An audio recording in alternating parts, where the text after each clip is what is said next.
Hello everyone, Josh here with Texas, bringing you another OUTERPLANE video, and today we're going to be doing should you summon or skip for the new hero Sterope, and we're also going to be going over her entire kit, her base stats using the codex, and of course we're going to go over exclusive equipment and talk about if she's really truly worth using a pity on or pulling for. So before we get into that though, definitely go check out our second channel, Access Media, which you can find in the link in the description below as well as the pinned comment. We cover all sorts of gacha related content over there. So if you are a gacha gaming fan, definitely go over there and check it out. It really helps out Access a ton. So let's get into the meat and potatoes of today's video, and that is the new hero Sterope. So we have Sterope here. She is a tank hero. She's dark. So that's very good because dark and light has really been needing more units to kind of fill out those teams. We have the skill preview, which we're going to do real quick, and then we'll go into the codex and actually look at her base stats, and then of course finish it off with her exclusive equipment. So we have our girl here, Sterope. She looks really cool. I really like her design. I love how this game just likes to make everything opposite day.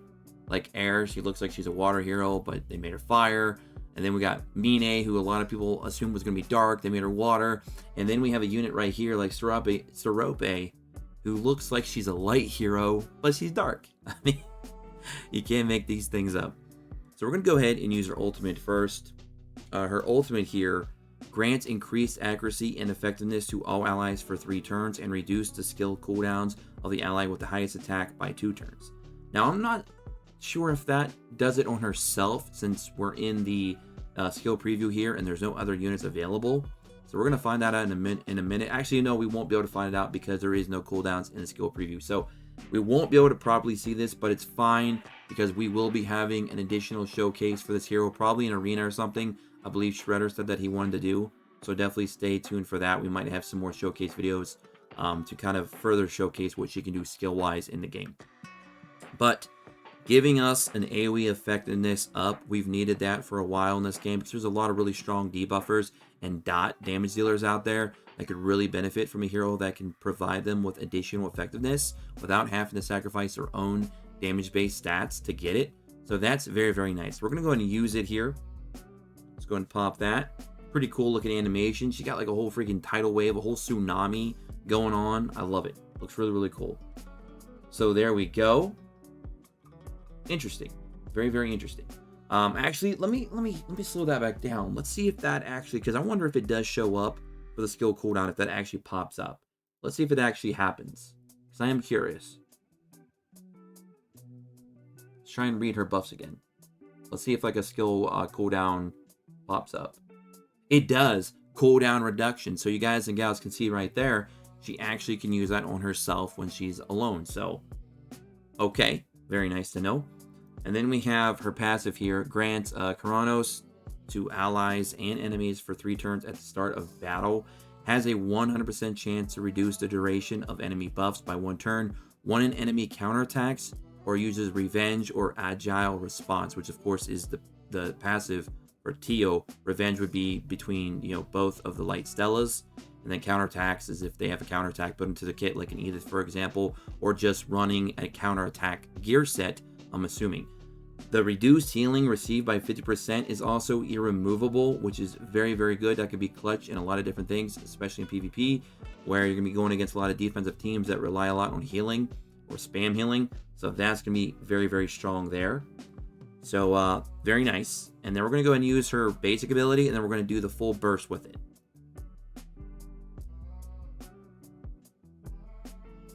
So we'll get the additional attack, which is very nice.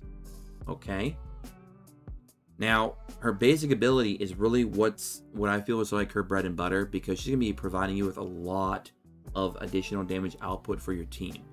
Attacks an enemy if Sterope had a buff before attacking, activates an additional attack and grants Divine Retribution. Divine Retribution increases damage dealt by all allies by 4%, max 15 stacks. That's pretty huge. Now at level 1 burst, she gets +1 weakness gauge damage with additional attacks, increased damage. Now, she gets 3 weakness gauge reduction with her basic. It's not 2, it's 3.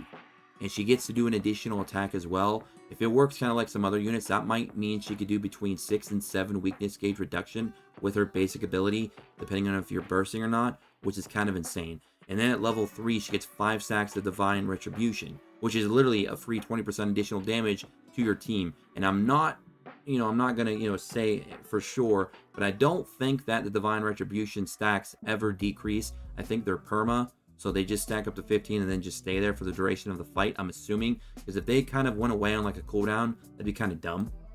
I wonder if it even shows us those Divine Retributions. It doesn't show up anywhere, so that's very interesting that it doesn't show us. Let's try to use a basic one more time before we use the burst.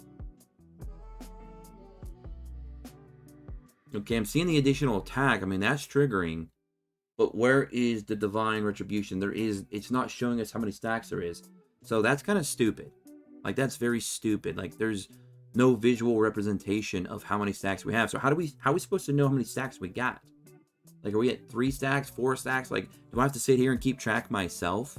Like, come on, game, throw me a bone here.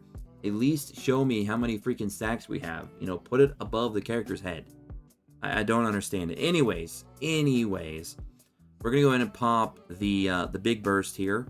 Her burst abilities are extremely cheap. I mean, it's 60, 80, and 120. So bursting with her is gonna be very, very easy.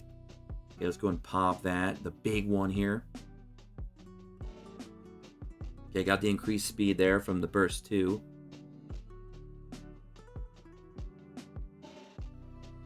See, it shows that we got all the damage increased. I think it said times 7. So it looks like it shows up briefly. But it doesn't stay above the head. So you like I said, you're going to have to either pay attention or keep track yourself turn by turn, because it literally just showed up briefly. I guess if we turned... Well, no, the speed is turned down. So, yeah, I mean, you're really going to have to pay close attention. We'll do it one more time, just so you guys and gals can really see it. It pops up briefly on the screen. Let's see what it says this time. So let's do it right after this. Got to catch it quick. Looks like times 12. So now we're at times 12. So it looks like those stacks are permanent. I just wish that they would actually show those stacks above the character.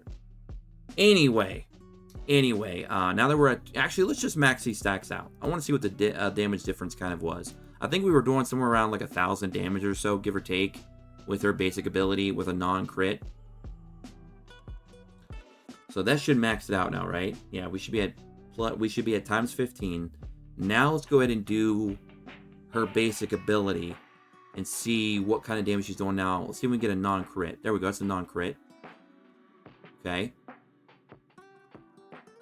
So, I mean, you're definitely seeing the damage is being ramped up there. So, she did 1,820 damage that time around, where I think before we were doing like 1,000 or 1,100, give or take.